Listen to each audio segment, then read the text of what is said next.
morons and idiots and lame ass motherfuckers that don't understand boxing. I tried to fight all of these motherfuckers. I tried to fight Andrade in 14. He pulled out of that fight. Now y'all saying we ducking. Cut the Andrade shit out. They offer me a check right now. Him coming down to 54. I'm knocking that bitch out. Hello. I slept Lubin in that. G5 Jeff TV. Hit the subscribe button, hit the like button, hit the share button as you come on in. Big shout out to Classic Apparel. Big shout out to the We All From brand. Big shout out to Music Soar. Those are the sponsors of the channel. All the information is in the description box. And follow your boy on Instagram and Twitter at BoxingFirst Now, one of my favorite 154 pounders in the world, Erickson the Hammer Lubin, is ranked #1 by the WBC. Now, his trainer, one of my favorite trainers, Kevin Cunningham, big shout out to Kevin Cunningham. He put up a post on social media, and it was basically of the WBC president, Mauricio Suleiman, saying that Erickson Lubin needs to fight a title eliminator before he becomes a mandatory for the WBC belt, which is held by no other than Jermell Charlo. Now, Erickson Lubin is ranked #1 by the WBC. Now, do I think Erickson Lubin is talented? Yes, I do. Do I think he deserves the #1 ranking? I don't know. I don't know. And I'm a fan. I'm a fan of Erickson Lubin. But I don't know if a victory over Ishe Smith and Nathaniel Gallimore gets you a #1 ranking. Period. You know what I'm saying? Like Ishe Smith, don't get me wrong, credible opponent, but he retired after that fight.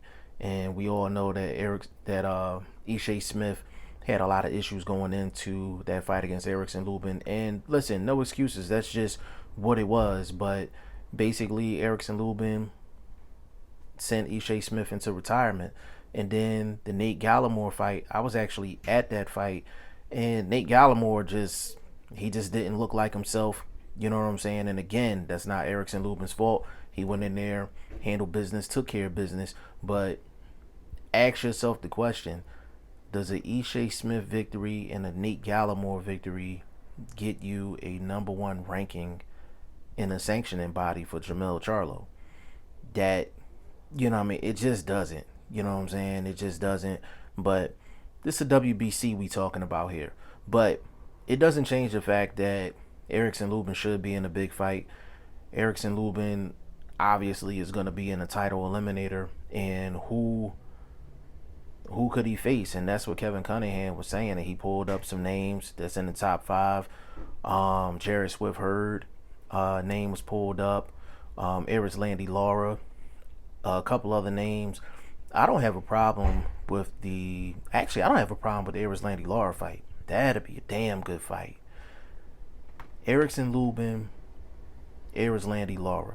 If he beats Lara, that takes all the doubt out of anybody. You know what I'm saying? When it comes down to whether Erickson Lubin deserves a title shot or not.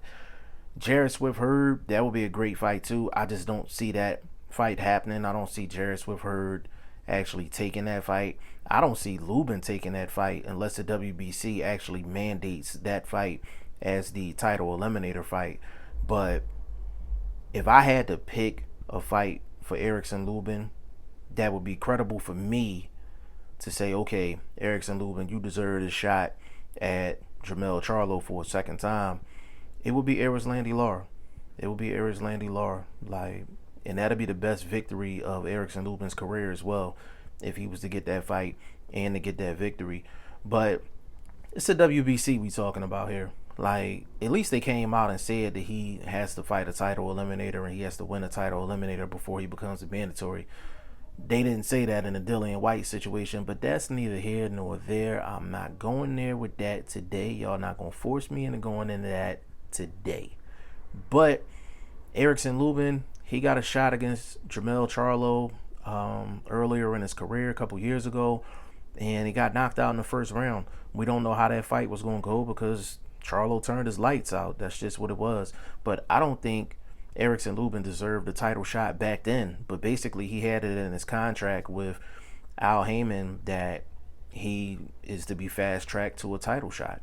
Even Jamel Charlo said it in the lead up to that fight, like, what has Erickson Lubin done to deserve a shot at a title? And he was correct. Like, Erickson Lubin really didn't do much. You know what I'm saying? He didn't do much.